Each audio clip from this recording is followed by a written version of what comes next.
berkali-kali hitamnya hati.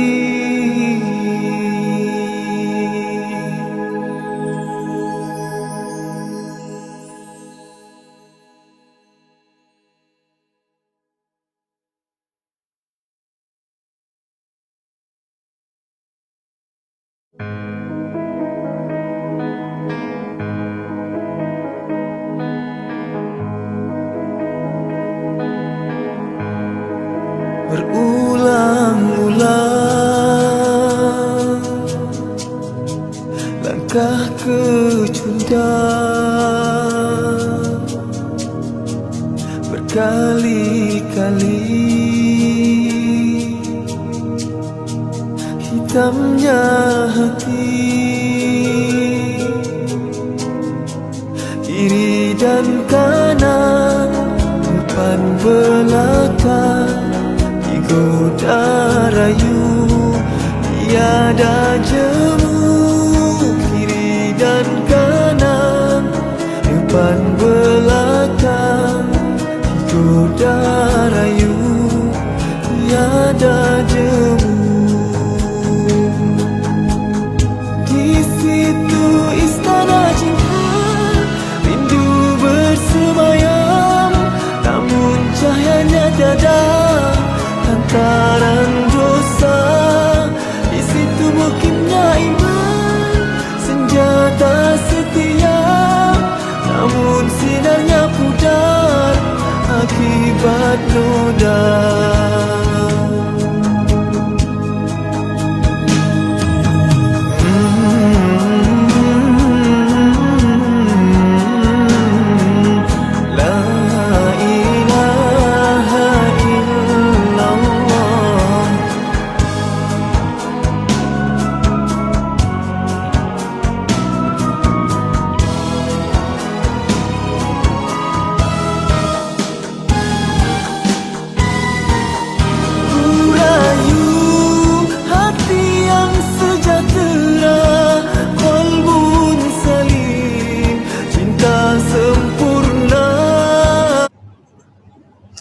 Bismillahirrahmanirrahim. Assalamualaikum warahmatullahi wabarakatuh. Alhamdulillah. Apa khabar sahabat-sahabat semua? InsyaAllah malam ini kita akan sama-sama mempelajari satu kitab penting bersama dengan Ustazah, iaitu kitab Sahih At-Targhib wa At-Tartib. Sebelum tu saya kenalkan diri saya dulu. Saya Mardiah, sebagai moderator kelas talaki kita pada hari ini.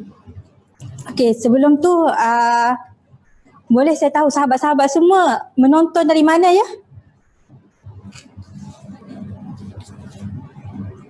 Cuba sahabat-sahabat komen, sahabat-sahabat menonton daripada mana?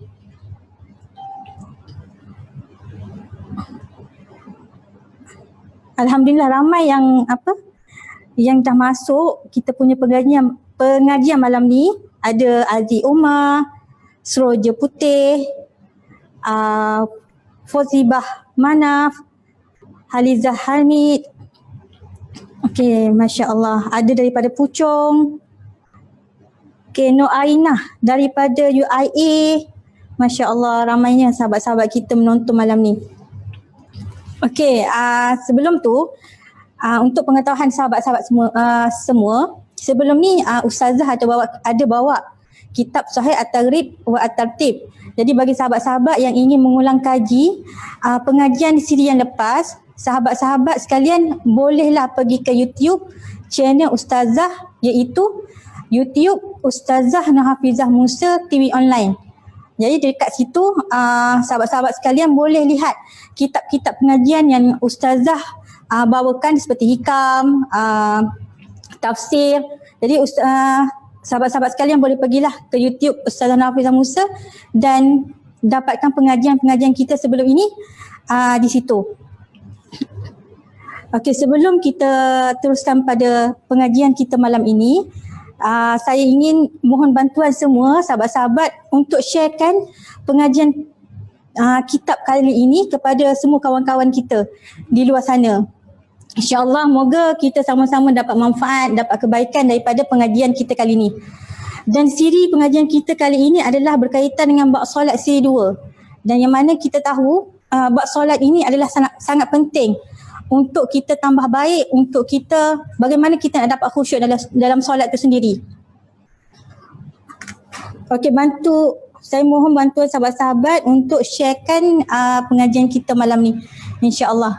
Okey, sebelum kita jemput Ustazah untuk pengajian kita malam ini, jom kita hayati lagu Qalbun Salim, lirik oleh Ustazah Nafizah Musa. Jom sahabat-sahabat, insya-Allah.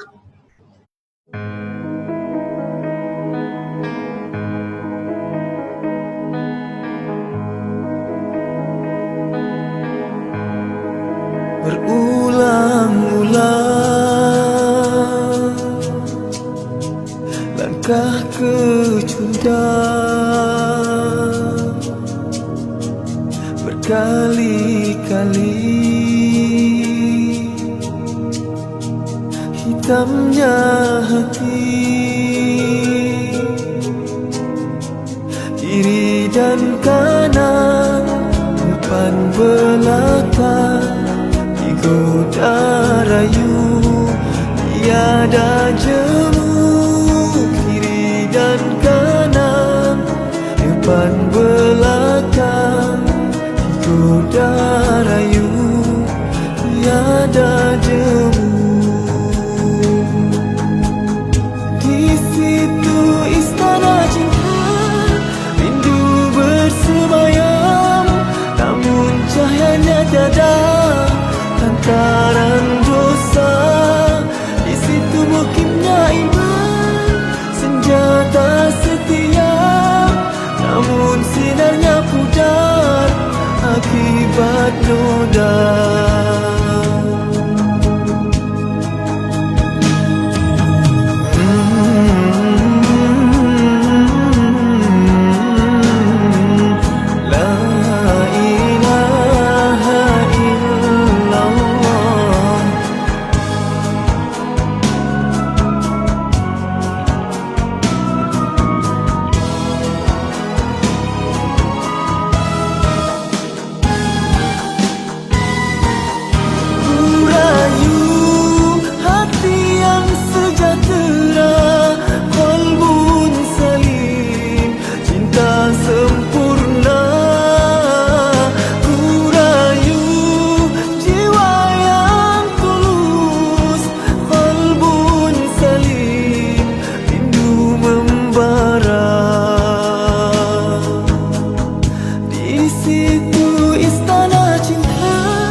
Cahayanya tiada, lantaran dosa, di situ mukimnya iman, senjata setia, namun sinarnya pudar akibat noda.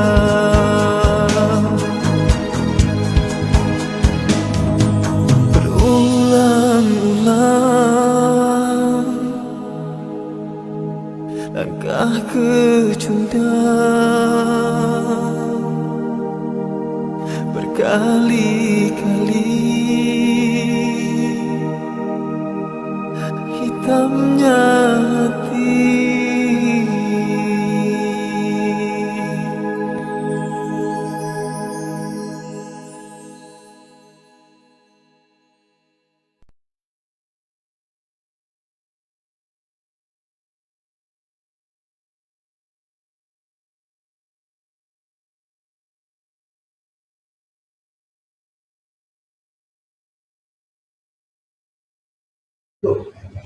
Okay, Alhamdulillah, syukur kita dah dengar dah lagu Qalbun Salim. Lagu Qalbun Salim ni tema daripada kelas mihrab coaching kita yang ketiga. Alhamdulillah, memang best sangat kelas tersebut. Memang yalah, kita nak minta dengan Allah Qalbun Salim. Dan pengisian kita kali ini tidak lain tidak bukan hanyalah untuk mendapatkan Qalbun Salim tersebut. Okay, rasanya tak sabar lagi, ramai sahabat-sahabat yang tak sabar untuk mendengar ataupun mendapat mutiara kalam, mutiara ilmu daripada para murabbi kita, Ustazah Nafizah Musa. Okey, jom sama-sama kita bersama dengan Ustazah, insya-Allah. Okey, Ustazah, Assalamualaikum.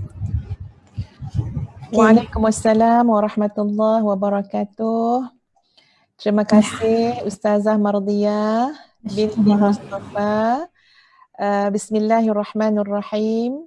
Allahumma lakal hamdu hatta tarda wa lakal hamdu idza radita wa lakal hamdu ba'da ridha. Wa usalli wa usallim ala nabiyyina wa habibina wa syafi'ina Muhammad sallallahu alaihi wasallam wa ala alihi wa ashabihi ajma'in. Subhanaka la ilma lana illa ma 'allamtana innaka antal alimul hakim. Rabbi shrah li sadri wa yassir li amri wahlul 'uqdatam min lisani yafqahu qawli. Rabbi yassir wa la tu'assir wa tammim bil khair amma ba'd. Masya-Allah, terima kasih Ustazah Mardiah. Sahabat-sahabat yang Ustazah kasihi sekalian, Puan Fauziah Rafa, Cik Nur Aini, Tuan Faizal Jai, Nurul Khairul, siapa lagi yang boleh saya sebutkan namanya pada malam ini? Pendeta gila dengan Anis Syakirah Azizan yang turut bersama pada malam ini, dan semua yang tidak dapat Ustaz sebutkan namanya, tapi Allah Maha mengetahui. Ya, kita berdoa sama-sama semoga semua yang berada dalam majlis ilmu kita pada malam ini mendapat keampunan, rahmat dan nikmat yang dicucurkan oleh Allah Subhanahu wa taala. Sahabat-sahabat semua, kita patut berterima kasih kepada saudari Mardiah kita yang hari ini sudi untuk menjadi moderator buat julung-julung kalinya. Ya, sebenarnya di sebalik tabir inilah dia insan yang banyak membantu Ustazah dari sudut media, ya, dari sudut penyediaan poster, dari sudut menjaga Facebook, ya, menjaga Telegram Ustazah dan sebagainya. Kecintaannya terhadap dakwah itu sangat tinggi sekali. Ya, seorang insan yang tak berkira bila buat kerja, masya-Allah, tabarakallahu ahsanul khaliqin. Dan Ustazah minta kepada beliau pada malam ini, Ustazah kata, Mar, ya, jomlah kita live sekali. Sama-sama, ya, maknanya Mar juga boleh berlatih, membiasakan diri, ya, untuk bercakap secara online begini. Pasti banyak sekali ilmu ataupun pengalaman yang boleh Mar kongsikan dengan masyarakat di luar sana. Tapi kita mulakan dulu dengan latihan demi latihan, ya, untuk membiasakan diri juga di hadapan khalayak untuk kita memberi tazkirah, ya, memberi nasihat dan sebagainya. Jadi okey, ya tuan-puan, ya, Ustazah Mardiah kita boleh, ya, insya-Allah ini first time Ustazah Mardiah ke udara, ya. Allah Akbar. Terima kasih Ustazah bagi peluang, ya Allah, ya Tuhanku. Ya? Yalah Ustazah. Itulah kali pertama. Ya, betul. Itu biasa, Mar, biasa. Sebab itu kalau macam Ustazah pun, ya, bila nak keluar dah lama kan, dah 20 tahun lebih kan dalam alam dakwah ni. Jadi bila nak mula-mula dulu-dulu pun sampai sekarang pun kadang-kadang nervous. Jadi bila nervous tu sebenarnya itu adalah satu perkara yang baik, ya, perkara yang baik yang mengingatkan kita supaya, ya, menyandarkan seluruh urusan hidup kita kepada Allah Azza wa Jalla. Jadi bila nervous tu, ya, secara tak sengaja, sedar tak sedar, kita akan reflect kepada niat kita. Kita akan reflect kepada soalan, kenapa aku buat semua ni? Kenapa aku berada di sini? Kenapa aku nak bercakap hari ni? Ya, dan kita dalam pada keadaan nervous itulah kita dapat memperhalusi dan memperbaiki, ya, niat kita supaya yang kita buat ni insya-Allah mudah-mudahan, ya, kerana Allah, mudah-mudahan untuk mengajak manusia ke jalan Allah, ya, bukan kerana makhluk semata-mata dan bukan kerana makhluk. Ya, jadi insya-Allah sahabat-sahabat semua, ya, pada malam ni kita akan lanjutkan pengajian kita kitab At-Targhib wa At-Tarhib. Ya, kitab At-Targhib wa At-Tarhib. Apa maksud At-Targhib? Sebenarnya kitab ini adalah kitab yang menghimpunkan hadis-hadis Nabi kita Muhammad sallallahu alaihi wasallam. Ya, Ada yang Nabi sebut, tuan-puan sekalian, bersifat at-targhib, bersifat khabar-khabar gembira. Ya, bersifat maknanya galakkan-galakkan, seruan-seruan yang membahagiakan kita bila mendengarnya, melapangkan jiwa kita.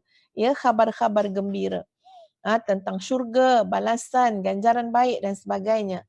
Dan di sana ada hadis Nabi SAW dalam bab yang kita sebutkan ini, contohnya macam bab solat, ada at-tarhib, iaitu hadis-hadis ataupun sabda junjungan besar Nabi kita Muhammad SAW yang berbentuk ancaman, ingatan, teguran, memperingatkan kita kepada balasan, kepada azab, kepada api neraka jahanam, kepada kemurkaan Allah dan sebagainya.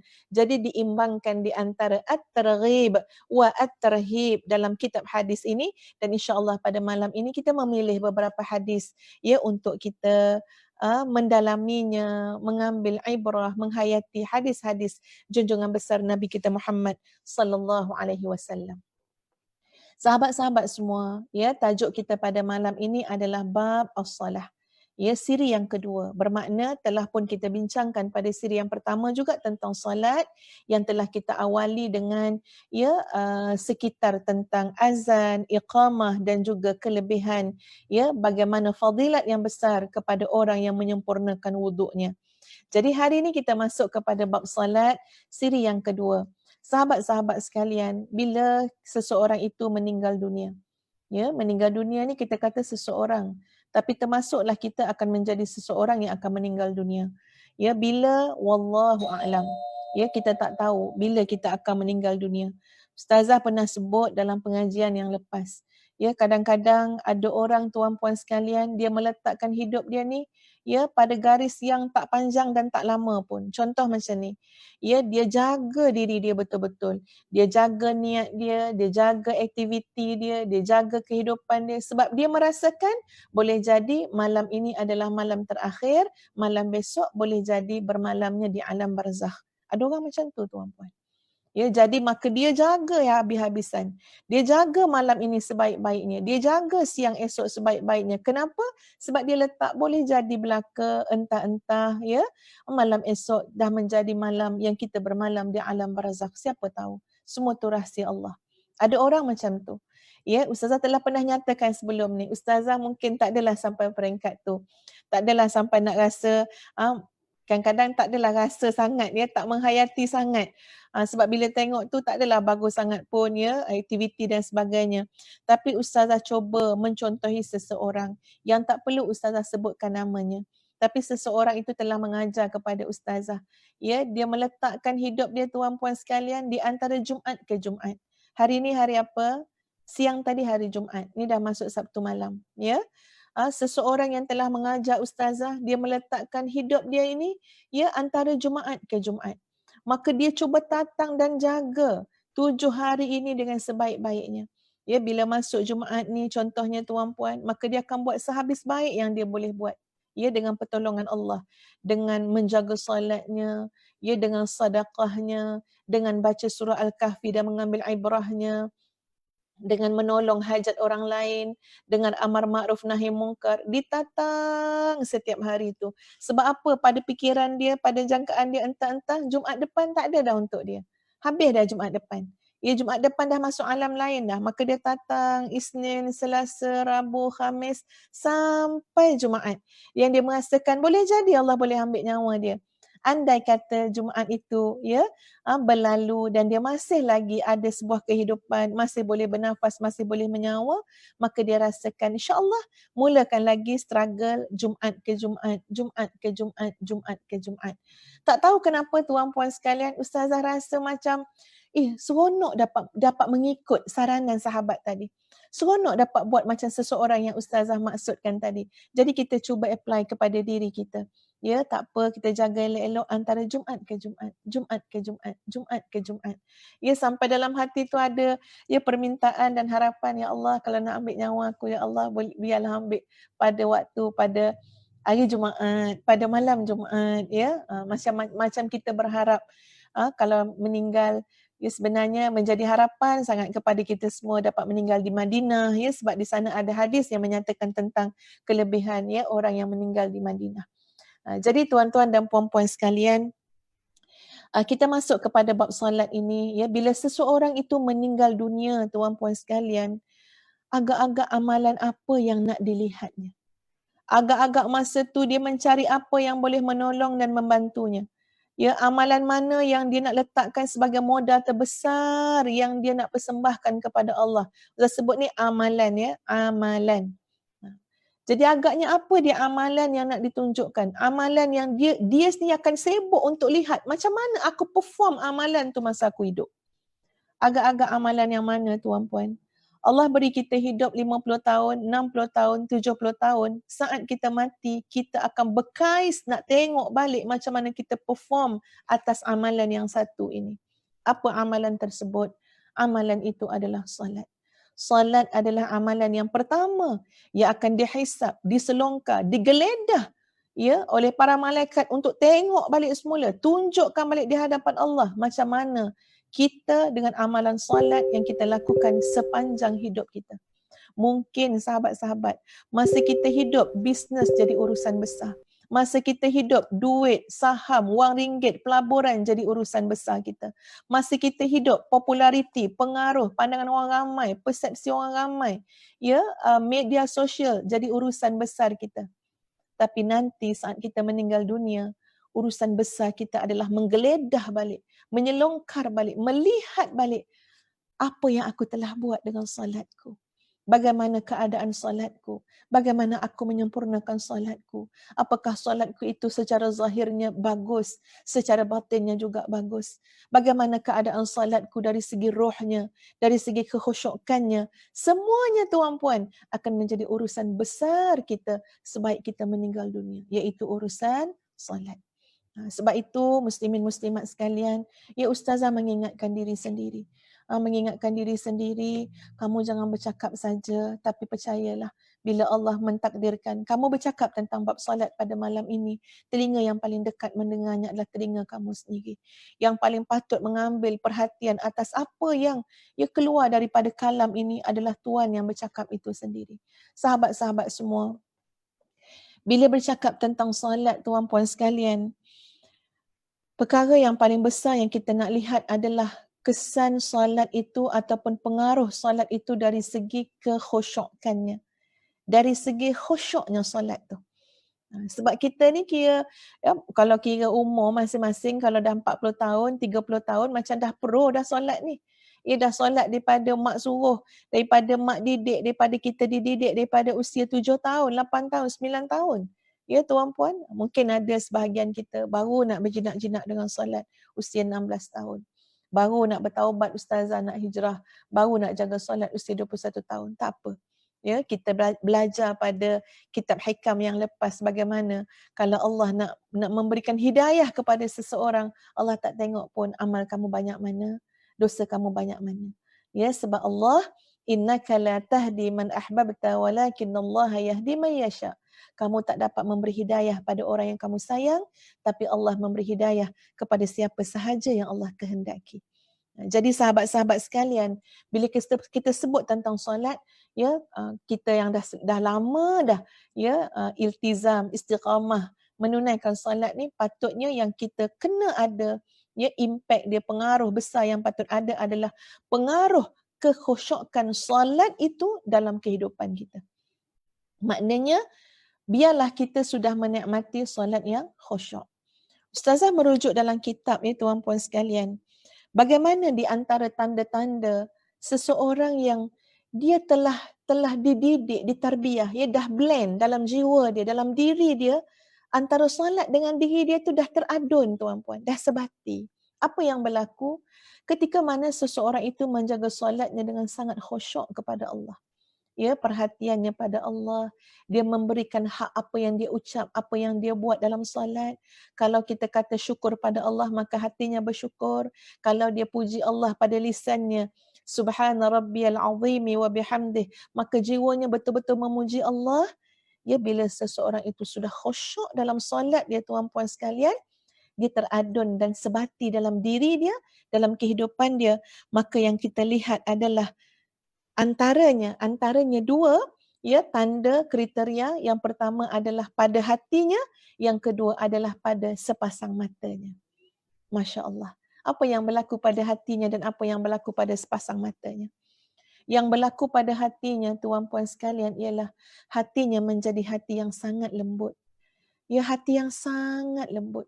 Hati yang Masya Allah, tuan-puan sekalian, bersinar dengan cahaya hidayah. Hati yang sentiasa berlumba-lumba, fastabiqul khairat, untuk melakukan kebaikan. Berlumba-lumba nak buat yang baik. Hati yang sentiasa terpimpin dan terbimbing untuk dibersihkan dengan jalan tazkiyatun nafsi. Hatinya lembut. Ya, apabila mendengar saja kalimah Allah, hati itu akan gemetar. Ketika mana diingatkan, ya, ketika mana hati itu melihat kepada dosa, kesilapan dan kezaliman dia kepada dirinya sendiri, hati itu luluh, ya, sujud kepada Allah, tunduk kepada Allah untuk memohon keampunan daripada Allah.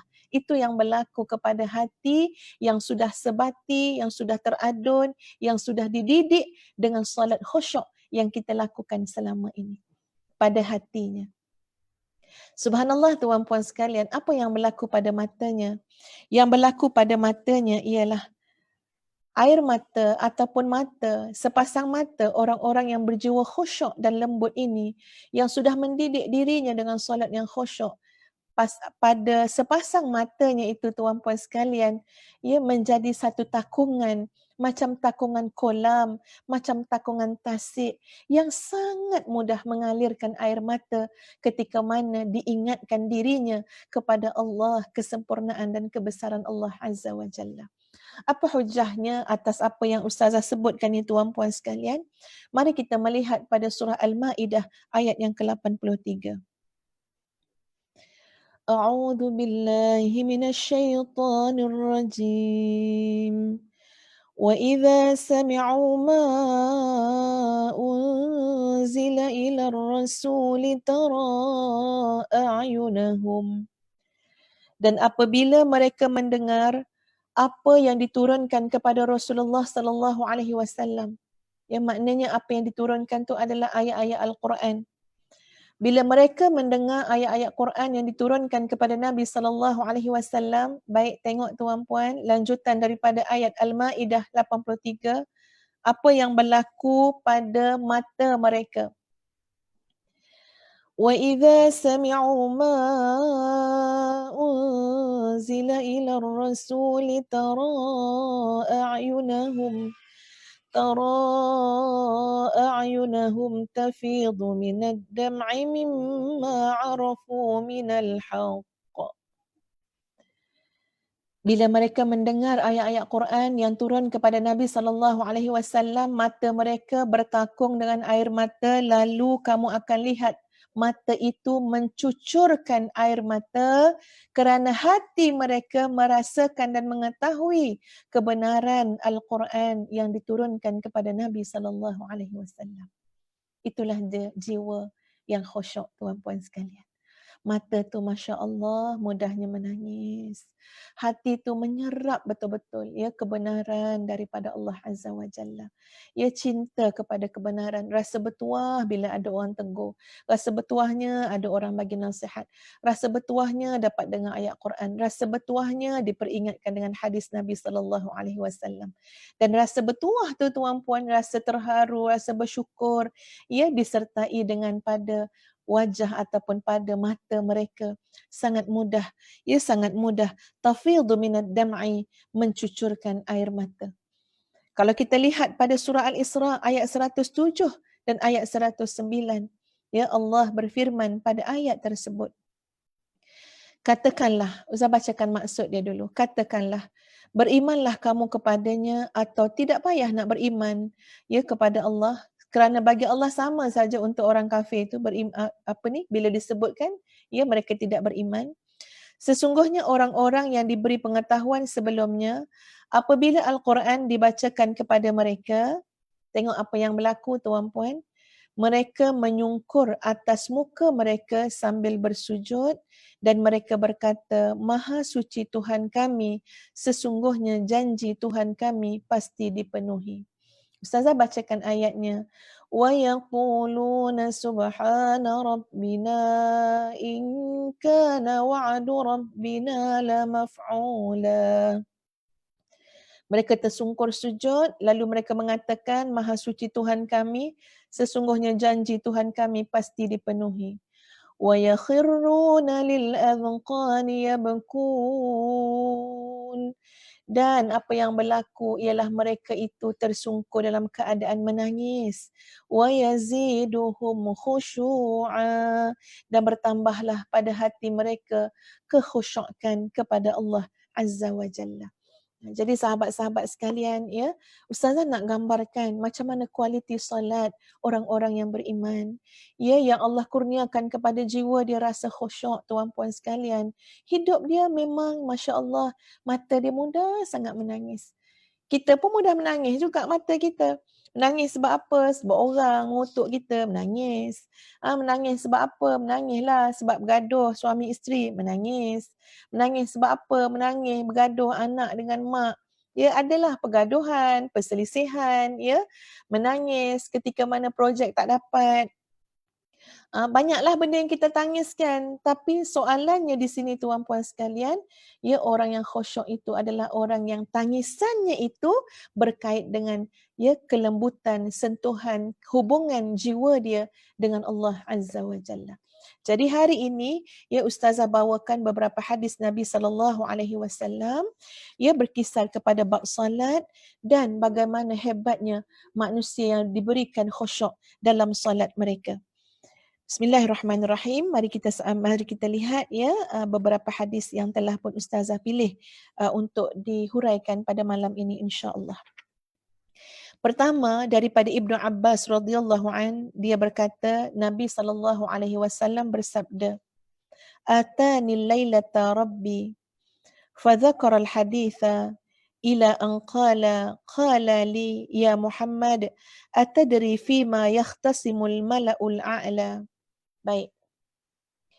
Nabi menyebut, ya, bahawa Allah berfirman kepadaku, "Ya Muhammad, wahai Muhammad, atadri fima yakhtasimul mala'ul a'la?" Tahukah kamu dalam urusan apakah para malaikat di langit berselisih? Maknanya, tahu tak kamu, malaikat kat langit tu saling membicarakan, saling menyebut, ya. Jadi Nabi menjawab, "Na'am fid darajati wal kaffarati." Ya, dalam urusan darjat-darjat, ya, yang tak sama antara satu sama lain, dan kafarat. Wa naqlil aldami ilal jama'at wa isbaghil wudu'i fis sabarat wa intidharis salati ba'da salah wa man hafaza 'alayhinna 'asha bi khairin wa mata bi khairin wa kana min dhunubihi kayaumi waladathu ummuh. Nabi bagi jawapan. Bila Allah tanya kepada Nabi SAW, kamu tahu tak wahai Muhammad SAW, pada perkara apa malaikat kat langit sana kecoh sangat. Ya, pada perkara apa malaikat kat langit sana berkata-kata di antara mereka, berhujah-hujah di antara mereka. Maka Nabi kata, pada perkara yang melibatkan soal darajat, ya, tingkatan-tingkatan dan juga kafarat. Wa naqlil aqdami ilal jama'at. Dan juga yang dibicarakan oleh malaikat kat langit sana, tuan-puan sekalian, dengan riuh rendah adalah membicarakan tentang langkah-langkah kaki yang menuju salat berjamaah. Masya Allah, ya, riuh jadi.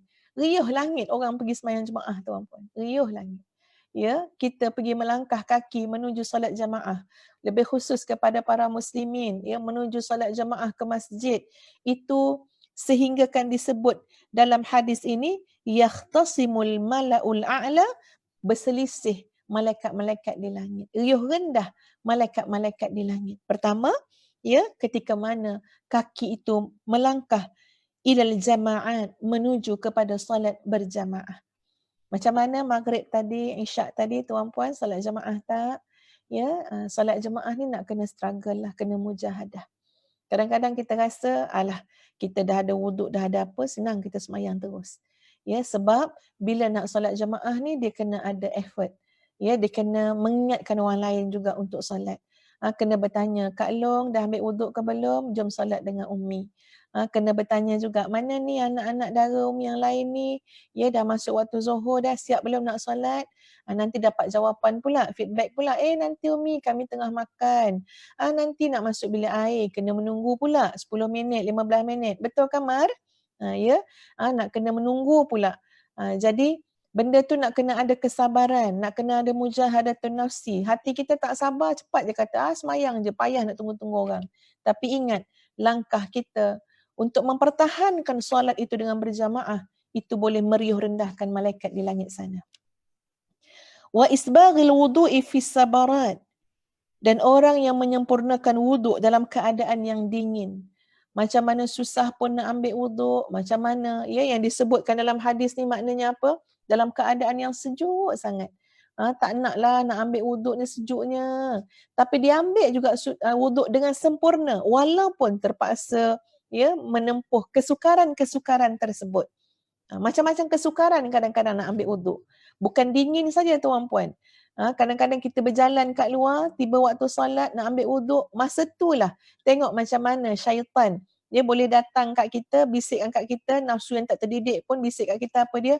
Alah payahlah nak wuduk-wuduk ni, nak kena buka telekung, nak kena buka tudung, ya, nak kena buka pula kerongsang 15 contohnya yang kita pakai, 5 kat depan, nak kena buka, alah payahlah nanti nak pergi ambil pula, nak pergi masuk bilik air, payahlah nak pakai makeup remover lah, nak itulah, nak ini. Kesukaran ini digambarkan, dibawa bisikan-bisikan tu oleh syaitan, oleh nafsu kita. Tapi orang yang sanggup menyempurnakan wuduknya dalam kesukaran, Masya Allah, yahtasimul mala'ul a'la. Ya, maknanya berkata-kata, berbicara para malaikat di langit sana. Bagus hamba ni. Ya, sanggup walaupun dingin, walaupun susah, walaupun sukar, sempurnakan wuduk tuan-puan sekalian. Wantidharis salati ba'da salah. Dan orang yang menunggu salat sesudah salat. Ini memang hebatlah kategori ni. Dia dah solat dah Zuhur. Lepas solat Zuhur datang dah lintasan ke hati dia, ya Allah permudahkanlah aku nak solat Asar. Masya Allah. Ya, bukan kata orang kata dah habis solat Zuhur tu hip-hip hore dah. Ya, tak fikir dah pasal solat Asar. Nanti dah pukul 6 tanya pula, dah azan Asar ke belum? Ya, padahal dah pukul 6 petang, dah lama dah masuk Asar. Hati tu tak terikat dengan solat. Ini muhasabah untuk kita semua ya tuan-puan sekalian. Inilah modal besar besok bila kita mati, bila kita meninggal dunia. Kita sendiri akan selongkar apa kita dah buat dengan solat kita. Ya, macam mana dulu kita solat awal waktu ke akhir waktu. Jadi orang yang disebutkan dalam hadis ini adalah intizarus salah ba'da salah, orang yang menanti solat selepas solat. Ya, maknanya dia berharap dapat solat asar lagi, dapat solat asar dengan jamaah, dapat menyempurnakan solat asar dengan baik. Pukul 4 dah tengok jam, tak lama lagi nak masuk asar ni. Ya, jadi cepat-cepat bersedia. Macam sekarang ya ada negeri-negeri PKPB ya. Jadi masya-Allah kita memang duduk di rumah, tak ada keperluan kita tak keluar. Jadi boleh lebih menyempurnakan ibadah kita. Ya, jadi kita pun pukul 4 dah siap-siap bentang sejadah, ya, bentuk saf untuk nanti anak-anak, suami isteri kita nak solat. Dah mula dah ingatkan, okey siapa nak qamah hari ni, siapa nak jadi imam, dah ada persediaan. Orang ini tuan-puan sekalian jadi sebutan di langit sana, masya-Allah. Wa man hafaza 'alaihinna, dan barang siapa yang menjaga semua yang telah disebutkan tadi, asha bi khairin wa mata bi khair, maka dia akan hidup dalam kebaikan dan mati juga dalam kebaikan. Wa kana min dhunubihi kayaumi waladathu ummuh, dan dia bersih daripada dosa-dosanya seperti pada hari dia dilahirkan oleh ibunya. Masya Allah. Tabarakallahu ahsanul khaliqin. Tuan-puan, ini rahsia bagaimana nak jadi bersih daripada dosa, sebersih, sesuci macam hari kita dilahirkan oleh ibu kita. Tengok anak-anak kecil tuan-puan, tengok bayi baru lahir. Tak ada dosa apa. Kita dulu pun lahir macam tu. Macam mana? Apa resepi, apa petua, apa jalan supaya kita ni jadi bersih macam bayi baru dilahirkan? Nabi dah sebut daripada hadis ni 3 perkara. Ya, iaitu yang pertama, kita jaga solat berjamaah. Yang kedua, sempurnakan wuduk walaupun susah. Yang ketiga, tunggulah solat, selepas solat sentiasa hati itu terikat dengan ibadah solat. Sahabat-sahabat yang dikasihi sekalian, ya, Ustazah masuk kepada hadis yang selanjutnya.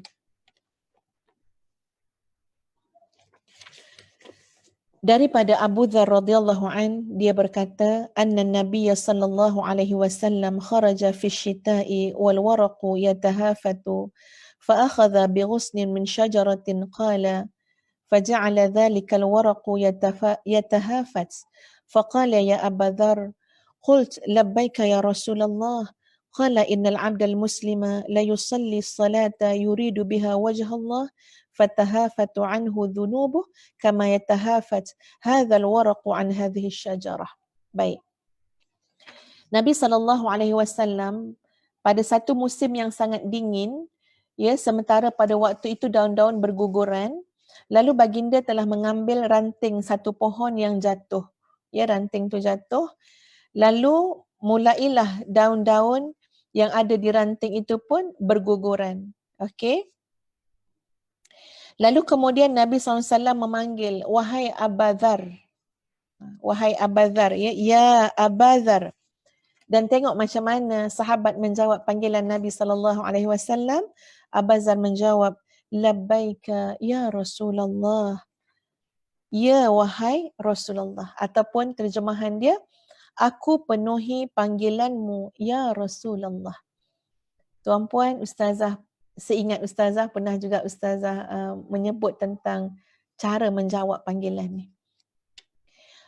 Macam kita pergi haji, pergi umrah, tengok macam mana talbiyah, ya. Labbaik Allahumma labbaik. Maksud dia apa? Aku penuhi panggilanmu ya Allah. Aku penuhi panggilanmu ya Allah. Tengok macam mana sahabat jawab Nabi panggil, ya Abu Dzar. Abu Dzar jawab, labbaika ya Rasulullah. Aku penuhi panggilanmu ya Rasulullah. Okey, sekarang ni kita nak buat kat mana? Pertama, dengan Allah. Apa saja yang Allah perintahkan kepada kita untuk kita buat, apa saja yang Allah suruh perintahkan untuk kita tinggal, maka kita menjawabnya, labbaika, labbaik Allahumma labbaik. Aku penuhi panggilanmu ya Allah. Apa yang Allah perintah kita buat. Begitu juga apa yang Nabi suruh, labbaika ya Rasulullah. Kemudian antara kita dengan ibu bapa. Alangkah cantiknya tuan-puan sekalian. Kalaupun tidak menggunakan bahasa Arab menyebut labbaika, tapi siapkanlah hati kita bila mak panggil, ayah panggil, suami panggil, ya. Kita jawab dengan hati yang bagaimana? Aku siap memenuhi panggilanmu, wahai ibuku, wahai ayahku, wahai suamiku. Kalaupun tak sebut dekat bibir, walaupun tak sebut dekat lidah, tapi hati kita siap untuk itu. Ya. Jadi mungkin kalau nak sebut dalam bahasa Melayu, panjanglah pula Mar kan, ya. Kalau katalah saudara Anwar, suami Mar panggil, bila panggil isteri nak jawab, ya saya siap memenuhi panggilanmu. Panjang pula. Dia yang lebih sedapnya apa dia? Labbaik, labbaik. Ya, labbaik. Kalau dah biasa tu insya-Allah. Sebab kita faham maknanya menyerap dalam jiwa kita. Suami ustazah panggil ustazah, memang kena jawab macam tu lah. Labbaik.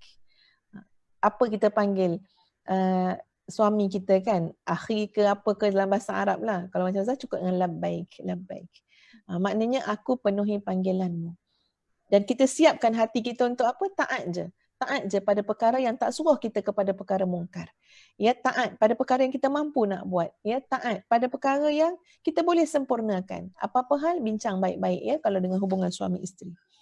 Lalu sahabat-sahabat sekalian, Nabi kita bersabda, sesungguhnya seorang hamba Muslim yang melaksanakan solat dengan maksud semata-mata kerana menginginkan wajah Allah, maka dosa-dosanya berguguran darinya sebagaimana kamu lihat daun-daun ini berguguran daripada pohon-pohon tadi. Maknanya tuan-puan sekalian, kita ambil pohon ya yang ada daun-daun kering, kita ambil, lepas tu kita lurutkan macam tu kan, gugur habis semua, tak ada satu daun pun yang tinggal dekat ranting tu.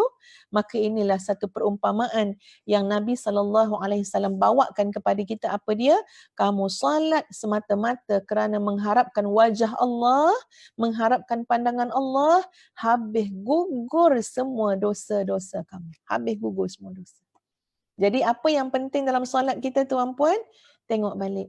Kita solat ni hanya semata-mata kerana dah biasa ke apa? Jadi kadang-kadang benda tu jadi amalan, jadi macam adat dah biasa. Apa pula rupanya kita ni Muslim tapi tak solat, tak semayang kita kata. Ya dah biasa dalam rumah ni. Kalau tak semayang, mak panggil. Tak solat, ayah panggil. Ya dah biasa akan ditanya, solat tak? Solat tak? Dah solat ke belum? Dah solat ke belum? So dengan segala asbab tadi tu kita pun solat. Dan kita tak pernah perasan pun, tak pernah memperhalusi, menghayati, tak pernah menyuluh dalam diri kita sebenarnya aku solat ni sebab apa? Sebenarnya aku solat ni mengharapkan apa? Apa yang aku harapkan daripada solatku? Maka diajar daripada hadis ni tuan-puan sekalian. Yang nak kita harapkan daripada solat kita adalah wajah Allah, pandangan Allah kepada kita, keredaan Allah kepada kita. Jadi rasa macam mana ketika mana kita solat dan kita rasa Allah melihat ibadah yang sedang kita lakukan. Allah melihat ke dalam jiwa kita. Ya, kita akan rasa malu sangat. Ya Allah, bayangkan saat Allah melihat dalam hati kita tuan-puan sekalian, tengok-tengok dalam hati kita ada makhluk. Dalam hati kita ada manusia, dalam hati kita ada dunia. Ya, mekar harapan tu. Berfikir-fikir, fikiran ingat dunia, hati ingat dunia, tapi Allahu Akbar. Hati ingat dunia, fikiran ingat dunia, tapi Subhana Rabbiyal Azimi wa bihamdih, semata-mata lisan sahaja. Kita patut rasa malu dengan Allah. Allah melihat, tak ada. Hati kamu tak di sini. Hati kamu tak pada aku. Ya, kamu bukan mengharapkan aku. Ustazah buat analogi tuan-puan sekalian. Ya, ustazah guru. Ya, guru mengajar kat universiti, mengajar kat sekolah, mengajar kat tahfiz, mengajar kat masjid. Mengajar banyak tempat. Kita sebagai guru duduk depan kan, so kita akan nampak depan tu anak-anak murid kita. Biasanya bila kita tu dah ada pengalaman bertahun-tahun ya, orang kata sekilas ikan di sungai, macam tu ke? Sekilas ikan di air ya, boleh kita tahu jantan betina. Macam itulah. Jadi bila mengajar ni tuan-puan sekalian, kadang mengajar anak-anak ya. Bila kita mengajar ni, kita insya-Allah alhamdulillah ada kita dapat rasa sebenarnya yang sedang duduk depan kita ni hati dia ke mana? Fikiran dia ke mana? Dia ada dari segi psikologi pun kita boleh nampak, kita boleh trace bahasa badan dia, mata dia, kita tahu dia bersama kita ke tidak.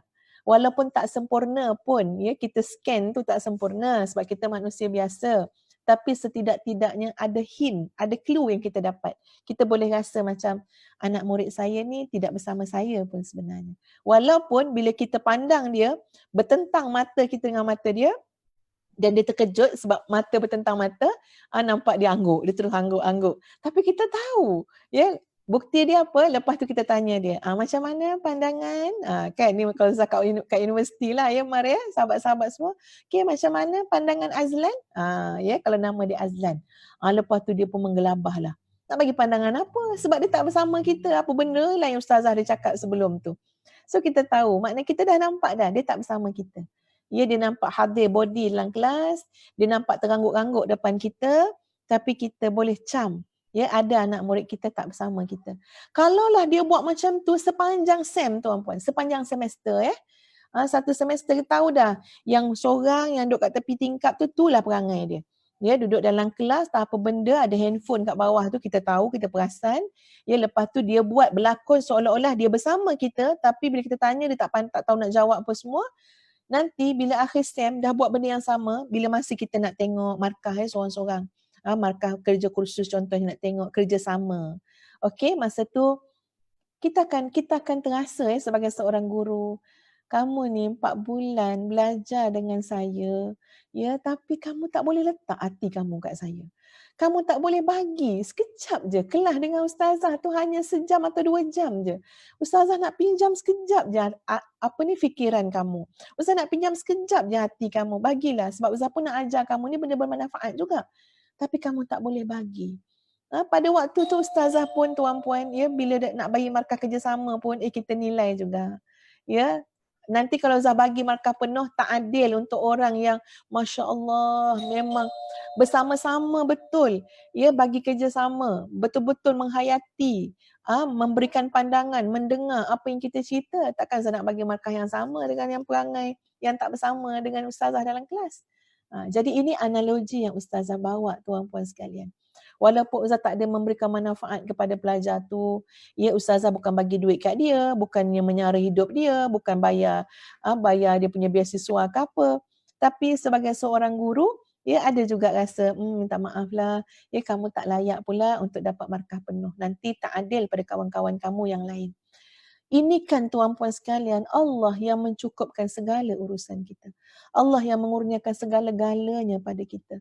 Ya, nafas yang kita sedut, kita hembus, kita sedut, kita lepas ni tuan-puan sekalian, jantung yang berdenyut, semuanya tuan-puan sekalian. Wa in ta'uddu ni'matallahi la tuhsuha. Kalau kita hitung nikmat Allah takkan dapat hitung. Semuanya disempurnakan oleh Allah, dikurniakan oleh Allah, dimudahkan oleh Allah, ditadbir, ya, oleh Allah Azza wa Jalla. Tiba-tiba saat yang Allah minta sangat, perintahkan, wa aqimis salata li zikri.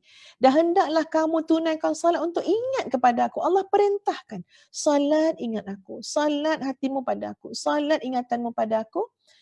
Tapi apakan daya, pada waktu yang lebih kurang 5 ke 10 minit tu pun, masa kita solat tu pun, ketika dilihat hati orang yang sedang solat itu, yakni kita tadi, dilihat hatinya melencong kepada makhluk. Dilihat hatinya sedang sibuk dengan persoalan dunia. Dilihat hatinya sedang macam-macam perancangan itu, perancangan ini. Kelihatannya seperti ada banyak urusan besar yang lain, lebih besar daripada apa yang diucapkan, iaitu Allahu Akbar. Allah itu maha besar. Itu hanya seluruh dia je. Itu hanya, orang kata apa, hanya tipu daya dia saja. Itu orang kata apa, pembohong dia je sebut Allahu Akbar, tapi hatinya, apa yang ada di hatinya membuktikan ada banyak lagi urusan dan benda lain yang lebih besar dalam hidup dia, di sisi hidupnya, daripada Allah yang maha hebat, yang maha sempurna. Jadi tuan-tuan dan puan-puan sekalian, kita nak sama-sama bentuk ibadah solat kita. Kita dah tahu dah bab solat ni. Saya percaya, ya, tuan-puan dah tahu. Kalau tuan-puan ada yang belum faqih lagi dalam bab solat, maknanya dari sudut rukunnya, dari sudut sunatnya, dari sudut makna tata cara, ya, melaksanakan solat, tolonglah tuan-puan ambillah masa untuk belajar. Tolonglah ambillah masa untuk belajar. Jangan tangguh sebab ini urusan besar kita bila kita mati nanti. Ya, kalau yang dah tahu, dah belajar, maka kita saling ingat mengingatkan supaya apa? Kita belajar lagi bagaimana untuk mengukuhkan, ya, memantapkan solat kita, mendapat solat yang khusyuk. Dan tengok pada hari ini apa yang kita sebut daripada hadis Nabi tadi, betapa pentingnya tiap-tiap kali kita solat, bahkan solat yang telah kita lakukan, untuk kita lihat balik. Sebenarnya apa harapan kita masa kita solat? Harapan kita kepada siapa? Apa yang kita nak dengan solat kita? Maka diajarkan dalam hadis tadi, ya, solat yang Nabi sebut tadi, yuridu biha wajah Allah, solat yang kamu inginkan dengan solat itu adalah wajah Allah, pandangan Allah. Muslimin muslimat sekalian, ya, kalau tengok pada hadis ni memang banyak sangat. Ustazah mengesyorkan, ya, yang nak cari buku ni, buku yang Ustazah pakailah, ya. Dalam dia ada kitab yang kitab At-Targhib wa Tarhib, itu banyak sangat hadis-hadis lagi kan, ya. Yang ini dah kumpulkan Sahih At-Targhib wa Tarhib, ya. Jadi boleh lihatlah dalam kitab ni, sebab ustazah mestilah, ya, dengan masa kekangan masa yang ada, tak berupaya tuan-puan, ya, nak baca satu persatu hadis tu kan, ya. Jadi ustazah ni mencetuskan, nak menyedarkan, ya, kita bersama.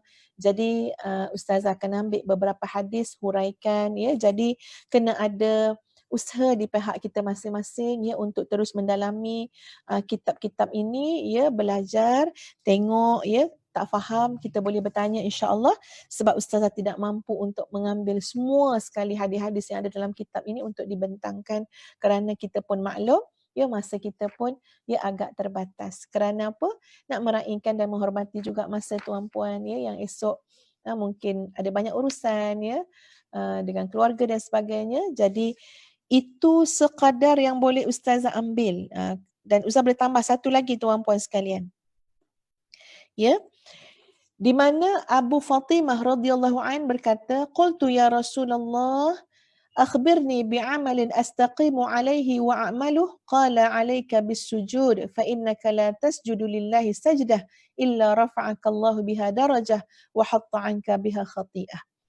Aku berkata, ya Rasulullah, beritahulah kepadaku suatu amal yang bisa aku kerjakan secara istiqamah dan aku lakukan secara konsisten. Masya Allah. Ini tanya pada Nabi SAW terus. Ya, apa amalan yang aku boleh buat istiqamah? Yang nak kena istiqamah ni ya Rasulullah. Nabi jawab apa? Nabi jawab, alaika bis sujud. Hendaklah engkau menjaga sujud. Hendaklah engkau bersujud. Jadi anak kita istiqamah ni tuan-puan ialah sujud. Sujud ni tak datang sendiri tiba-tiba nak sujud di mana-mana. Ini adalah simbolik kepada ibadah solat itu sendiri. Hendaklah kamu sujud. Alaika bis sujud fa innaka la tasjudu lillahi sajdatan illa rafa'aka Allahu biha darajah.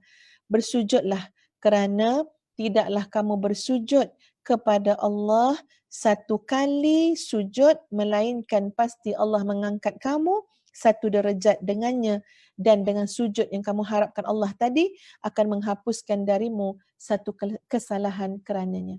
Maknanya bila kita sujud kerana Allah, Allah akan angkat kita. Allah akan hapuskan pahala kita, Allah akan berikan ganjaran kepada kita. Dalam hadis yang lain, Nabi SAW bersabda, "Ya Aba Fatimah, wahai Abu Fatimah, in aradta an talqani, kalau kamu nak bertemu denganku." Masya Allah. Ya, kita pun sebentar lagi, tak lama lagi nak bersama-sama ya dengan insya-Allah sama-sama mengingati ulang tahun kelahiran baginda Nabi SAW.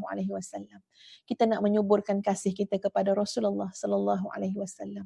Kita ada perjalanan hidup dan perjalanan mati yang kita tak dapat gambarkan macam mana agaknya. Ya, kita sangat perlu sangat bergantung kepada apa? Ya, bergantung dengan Allah dan mengamalkan apa yang telah pun dituntun, ditunjukkan, dikuduahkan oleh junjungan besar Nabi kita Muhammad sallallahu alaihi wasallam.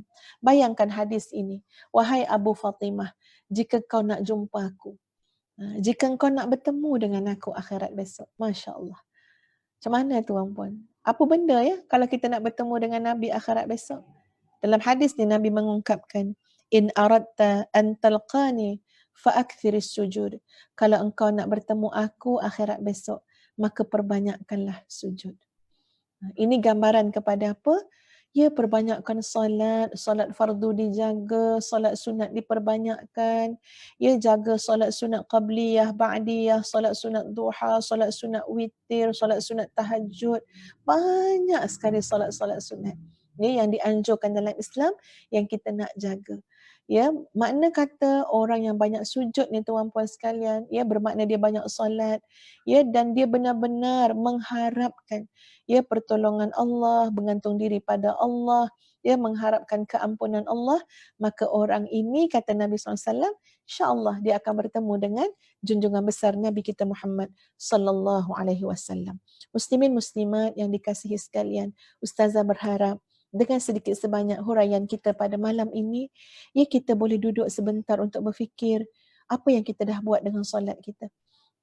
Ya, mari kita fikir, kita reset balik kehidupan kita ni tuan-puan sekalian. Setiap hari tu hari yang baru untuk kita.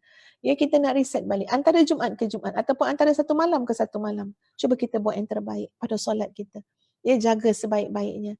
InsyaAllah tuan-puan sekalian, mudah-mudahan ya dengan kita menjaga as-salatu imaduddin, menjaga tiang agama ini tuan-puan sekalian, seluruh aspek hidup kita yang lain akan diperbaiki akan bertambah baik, ia akan bertambah barakah, akan dijaga dan disempurnakan oleh Allah Azza wa Jalla. Kuncinya apa dia? Kuncinya adalah salat, insya-Allah keluarga kita akan berubah. Kuncinya adalah salat, insya-Allah ekonomi rumah tangga kita juga akan berubah. Insya-Allah kunci adalah salat, ya. Bila kita jaga salat, insya-Allah barakah umur, ya, kesihatan, kelapangan hati, kebahagiaan, kesejahteraan, semuanya akan bergerak, ya, menuju kepada yang lebih baik dan lebih baik. Itu sahaja tuan-puan yang dapat Ustazah sampaikan pada malam ini. Astaghfirullahalazim, astaghfirullahalazim, astaghfirullahalazim li wa lakum. Kita akan bertemu lagi insya-Allah pada malam esok, ya, dalam kuliah talaqi untuk kita sama-sama tadabbur surah Al-Mulk, ya, dengan Ustazah insya-Allah. Ustazah pun nak cepat habiskan surah Al-Mulk, nak masuk surah baru pula iaitu surah Al-Waqiah. Dan kita punya komitmen insya-Allah tuan-puan untuk hafaz surah Al-Mulk, sebab lepas ni insya-Allah kita nak hafaz pula surah Al-Waqiah beserta dengan tadabburnya kita nak bawa dalam solat, ya, solat kita insya-Allah. Jadi saya kembalikan kepada adinda tersayang, ya, insya-Allah Ustazah Mardiah yang sedang dalam latihan ya, untuk selalu ke udara bersama kita, ya, insya-Allah. Silakan Ustazah Mardiah. Ya, terima kasih Ustazah. Subhanallah, Alhamdulillah. Masya Allah, ya Allah Tuanku, memang banyak sangat ilmu pasal solat lah. Maknanya saya dan sahabat-sahabat semua sama-sama belajar, sama-sama muhasabah macam mana solat kita hari ini kan. Terkedulah ya Allah Tuanku, banyak benda. Kita kena mungkin untuk pengisian kali ni kita tinggalkan persoalan pada diri kita, kita muhasabah balik apa yang kita harapkan dalam solat kita. Adakah solat yang kita solat hari ini sebagai rutin ataupun adab ataupun ada benda yang lebih besar yang kita harapkan daripada solat tersebut. Dan kalau dalam kehidupan kita, kita tak akan lari daripada masalah, ujian, dugaan. Kadang-kadang kalau ada something yang tak kena pada diri kita, macam saya sendiri, kalau something tak kena kan, saya akan muhasabah balik solat dan betulkan solat. Itu je. Kadang-kadang benda tu berlaku mungkin disebabkan silap kita, macam mana solat kita. Bila kita betulkan dekat solat tu, sebab solat tu dia berkaitan dengan hati, fikiran, macam mana hati dan fikiran kita saat kita solat tu. InsyaAllah kalau kita sama-sama cuba buat yang terbaik, kita harapkan khusyuk dalam solat, kita minta dengan Allah sungguh-sungguh nak khusyuk dalam solat, insyaAllah Allah akan mudahkan. Dan pasti lepas solat tu kita akan rasa macam kita orang yang baru. Setiap kali kita nak betulkan solat kita, benda yang kita harapkan dalam solat tu, insyaAllah kita akan jadi orang yang baru, orang yang baru. Masya Allah. Okey, alhamdulillah, mungkin banyak sangat yang kita boleh bawa balik kan. Banyak sangat pengisian ilmu ini yang kita boleh aplikasikan dan kita boleh amalkan dalam kehidupan seharian kita. InsyaAllah mungkin boleh bermula dengan tahajud malam ini ataupun solat subuh nanti untuk kita minta dengan Allah supaya Allah kurniakan kita khusyuk solat. Khusyuk dalam solat, sebab impak daripada khusyuknya solat itu memberi impak yang besar pada hati kita sendiri. Okey, alhamdulillah kita habis dah buat solat. InsyaAllah kita akan bersama dengan Ustazah esok surah Al-Mulk. InsyaAllah dah habis surah Al-Mulk, kita boleh belajar surah Al-Waqiah insyaAllah. Okey, bismillahirrahmanirrahim. Okey, sahabat-sahabat sekalian, ada satu kalau sahabat-sahabat perasan, untuk topik ini adalah topik yang paling besar dalam keluarga kita, dalam rumah tangga kita, dalam family kita, buat solat. Nanti kalau ada anak-anak ataupun sahabat-sahabat keluarga kita yang belum dengar, minta sharekan pada mereka. Dan ada satu lagi yang paling best lah, yang paling saya harapkan adalah pasal rumah tangga syurgawi.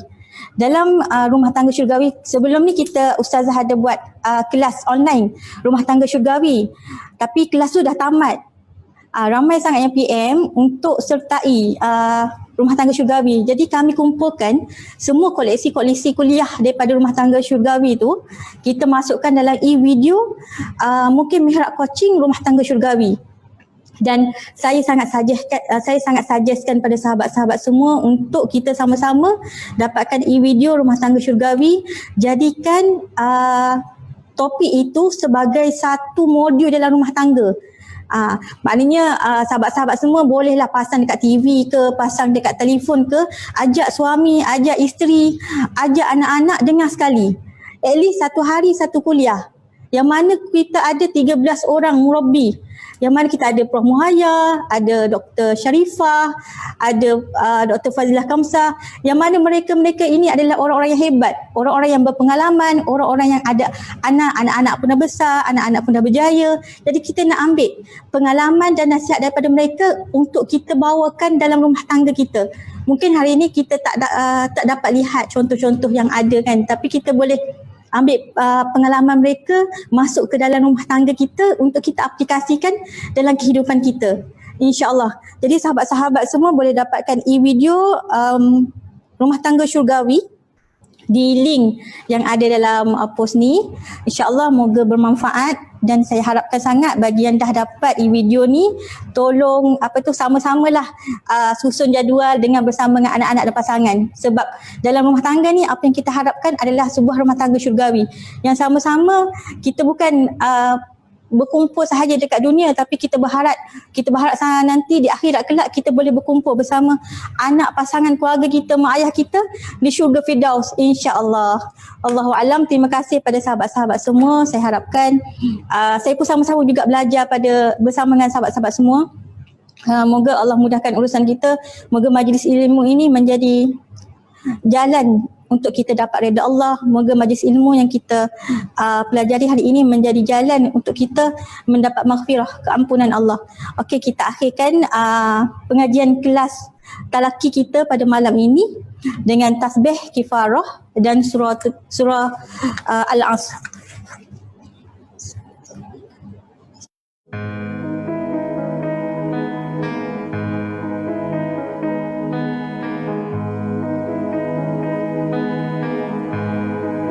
Berulang-ulang langkah kecundang, berkali-kali hitamnya hati,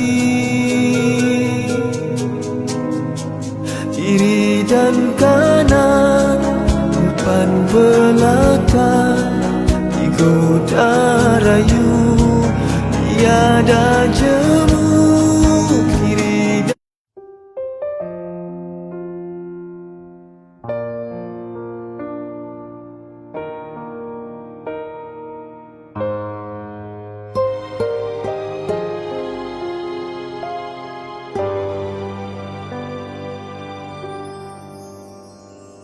kisah dukamu lukis di pasiran tepian pantai.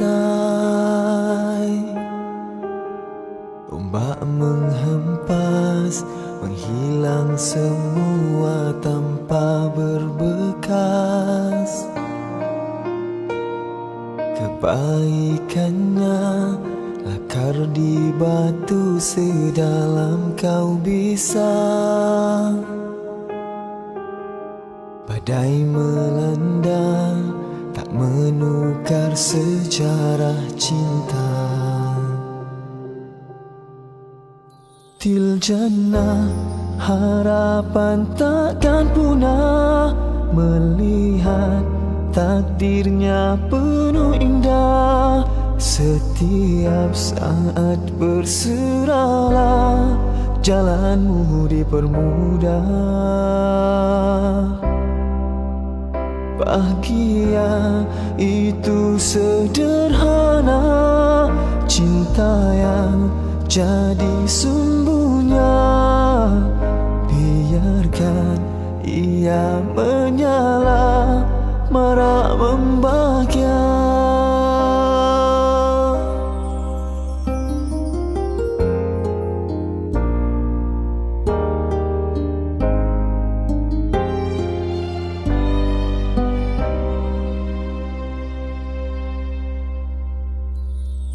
Kisah dukamu lukis di pasiran tepian pantai. Ombak menghempas, menghilang semua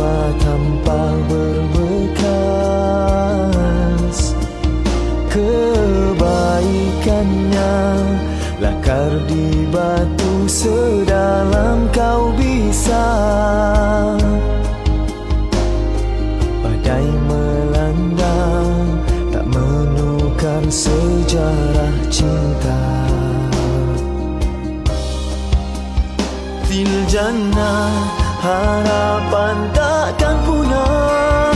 Melihat takdirnya penuh indah, setiap saat berserahlah, jalanmu dipermudah.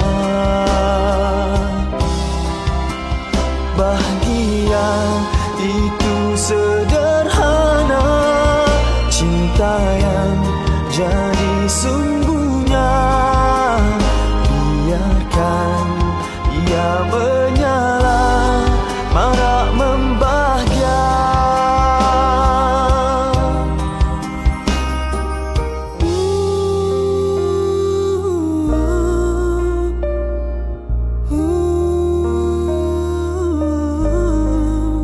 Setiap saat berserahlah, jalanmu dipermudahkan. Bahagia